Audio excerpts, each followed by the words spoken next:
Zee 24 तास एक पाऊल पुढे। पुस्तक प्रकाशन म्हटलं की रटाळ भाषण आणि अर्थहीन निवेदन असंच चित्र सर्वसामान्यपणे आपल्या सगळ्यांच्या डोळ्यासमोर उभं राहतं। या चित्राला छेद दिला तो वसंत लिमये यांच्या लॉग ग्रिफिन या पुस्तक प्रकाशन सोहळ्याने। ग्रंथालयातर्फे या पुस्तकाचं प्रकाशन करण्यात आलं। अत्यंत अभिनव पद्धतीने हा प्रकाशन सोहळा पार पडला। पुस्तकाचं अंतरंग उलगडलं ते एका इंटरनॅशनल डिटेक्टिव्हने। या कादंबरीची पार्श्वभूमी भारत, इंग्लंड आणि अमेरिका या देशांची आहे।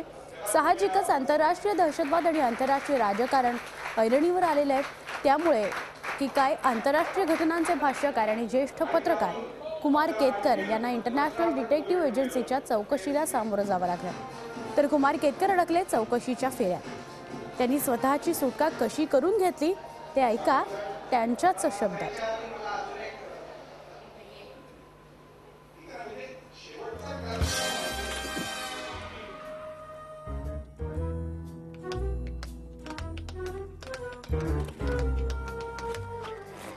इंदिरा गांधींच्या खुनाबद्दल आपण बोलतोय, पण 1970 ते 1984 या 14 वर्षाच्या काळामध्ये हे काही कादंबरी नाही, हे काही फिक्शन नाही। 1970 ते 1984 या काळामध्ये आपल्या आजूबाजूच्या परिसरामध्ये बांगलादेशमधल्या म्हणजे त्यावेळच्या पूर्व पाकिस्तानमधून निवडणुका जाहीर झाल्या। 71 साली भारत पाकिस्तान युद्ध झालं आणि दुसऱ्या महायुद्धानंतर प्रथमच जगाचा भौगोलिक इतिहास बदलला आणि एक नवीन देश जन्माला आला। पाठोपाठ 1972 साली शिमला करार झाला। शिमला करारामध्ये भुत्तो, इंदिरा गांधी या दोघांनी सह्या केल्या। त्याच्यानंतर भारत बांगलादेश करार झाला, त्याच्यामध्ये मुजीबुर रहमान आणि इंदिरा गांधींनी सह्या केल्या। त्याच्यानंतर पाकिस्तान बांगलादेश करार झाला, त्याच्यामध्ये भुत्तो आणि मुजीबुर रहमाननी सह्या केल्या। त्याच्यानंतर Russia Bangladesh, Russia Bharat, Russia Pakistan असा करार झाला।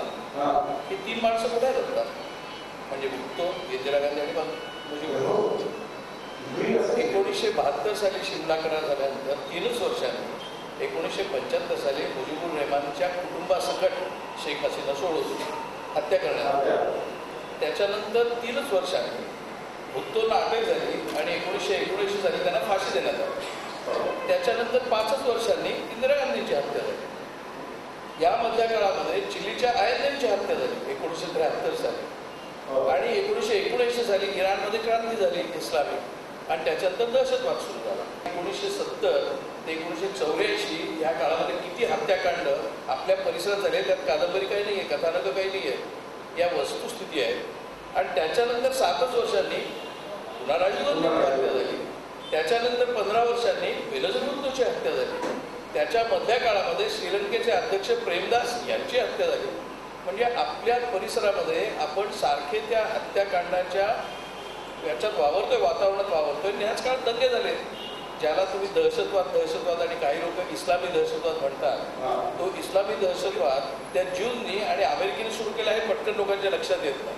म्हणजे सीआयएने त्या दहशतवादाला कशी मदत केली हे लोक विसरतात। झी 24 तास एक पाऊल पुढे।